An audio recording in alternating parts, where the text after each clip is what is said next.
the minister is a party and is revoking the same property to which he is a defendant in the court case.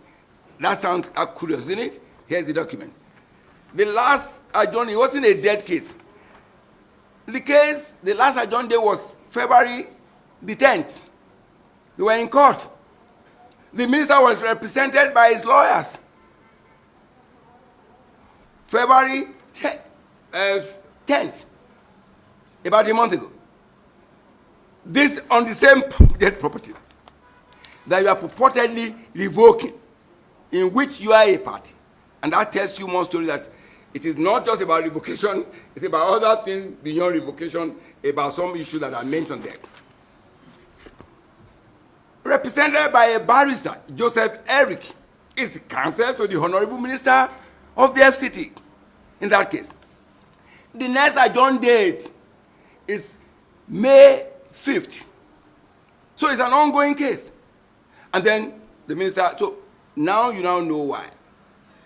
But having said that, what we can tell you that, and to our part, the property, our titles to properties are secure, safe, and our party members should not, there's nothing to be bothered about, because the properties are validly.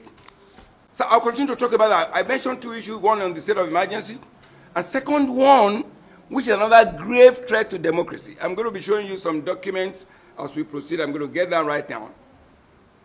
About the revocation of certificate of occupancies and title document to the properties belonging to the PDP. One, you can look at it from that, but you see that is a targeted effort to ensure that an attack, and like I released yesterday, to stifle opposition in this country. In any event, as you will see presently, those were targeted at democracy. They were targeted at ensuring that opposition are stifled. These are effort as a last effort, because the APC and those colluding with them, they found out that against all odds, with all the attack on the party, with all the shenanigans that had been generated, that the party continued to strive along, using all the machineries within the system of the party to resolve issues. And they came out with this one. Oh, let's tell them they revoke their document. What will be curious about this, and this is very important, with respect to the property of the party, there's a pending court case as to the ownership of the property. And the suit number of that case is CV 1363-17. It was in 2017. Between Nikon Insurance Limited, and here this, the defendant, the Ministry of Federal Capital Territory, represented by the Minister of Federal Capital Territory. He's the first defendant in that case. The other defendant is People's Democratic Party. There's a pending action in which the minister is a party and is revoking the same property to which he is a defendant in the court case. That sounds curious, isn't it? Here's the document. The last adjourned, it wasn't a dead case. The case, the last adjourned day was February the 10th. They were in court. The minister was represented by his lawyers. February 10th, about a month ago. This on the same dead property that you are purportedly revoking, in which you are a party. And that tells you more story that it is not just about revocation, it's about other things beyond revocation, about some issues that are mentioned there. Represented by a barrister, Joseph Eric, is counsel to the Honorable Minister of the FCT in that case. The next adjourned date is May 5th. So it's an ongoing case. And then the minister, so now you now know why. But having said that, what we can tell you that, and to our point, the property, our titles of properties are secure, safe, and our party members should not, there's nothing to be bothered about. Because the properties are validly our party's property, and in any event, when a matter is in court in which the minister is, through the FCT, is a party, it's a defendant. As a matter of fact, the next adjourned date on the 5th of May was at the instance of the lawyer of the FCT, by extension by the minister of the FCT, because he's the head of that ministry. The adjournment was at the instance to allow the lawyers of the minister to cross-examine the witness of the claimant. So it wasn't as if they are not aware of this. So we can just say there are no issues there. We know there are more to this, and you probably, this should be clear to the whole world, that there are more to the word revocation. I thank you very, very much for listening. My friend, I mean, they are in the eye of the storm. People are confused in Port Harcourt now. Yes, it's people are just moving about, but they are confused because they don't know what is going to happen. Because it has never happened before. It's alien. And then Mr. President, all through his speech, if you recall, he blamed the governor all through. But what happened to the chief instigator?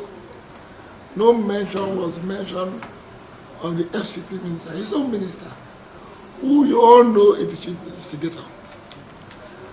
He has held several press briefings, he has insulted elders, he has insulted the John Nation. Only last Saturday, he went to Balama. He went with a contingent of soldiers. He said he was being honored. A minister going about with a contingent of soldiers. So when the thing was announced on Tuesday, everybody just put their hands together. And you know why he cannot do it? Because he has found a loose cannon, a man who has no respect for authorities, who believes he's his own man. That's why he did what he's doing. It's unfortunate for us that our president has not brought Ibok. Some of our men have started running out of Port Harcourt. Those our senior officers, party officials were there. Because it is an APC threat to democracy. They want to capture River State. If you recall, the FCT minister has been saying he's going to deliver River State. And this one of them, he's not going to stop at River State because he believes. That's why we're telling our people we have to be very careful. We're going to tell our governors to watch it. His target now is the South-South. By the grace of God, I represent the South-South. My assignment was to bring peace there, discuss with our people, but unfortunately, they're using the big sticks on us. So we are calling on you all, we're telling the whole world to know that this is the 2027 agenda, nothing else. The lawyers have said it. It's not constitutional, I'm not a lawyer. But as a layman, I know you cannot do what you are doing. Thank you very much.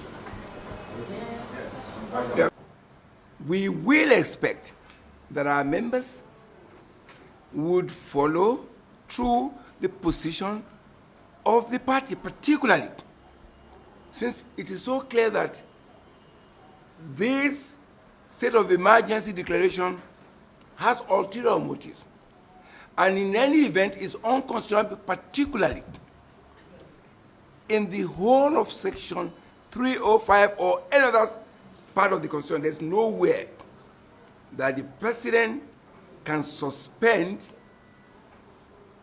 a governor of a state or abridge the life of an assembly. Our position is very clear.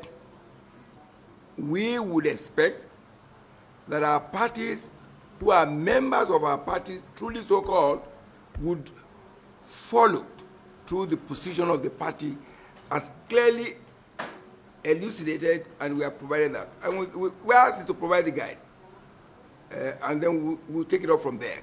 A party of rule of law and order, we will take what steps and action that is consistent with the law, and take that which is necessary to ensure that the provisions of this constitution, which we all swore to obey and abide with, are met. And so that's what we'll do.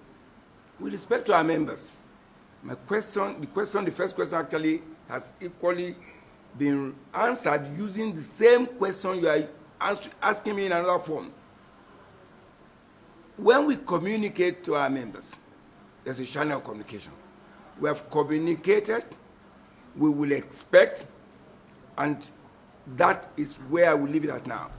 What I'm engaging you on today is about the issue of the state of declaration of emergency. And yet you said something about we suddenly woke up. Maybe you have decided not to follow us as much as you used to be. And I understand that. I understand that. There could be lethargy from your end. It's okay. It's understandable. But I can tell you something. This party is here to stay. No matter, I just gave you an example. Some of the challenges. When I mentioned the word advisedly colluding, have people colluding, those are challenges you have.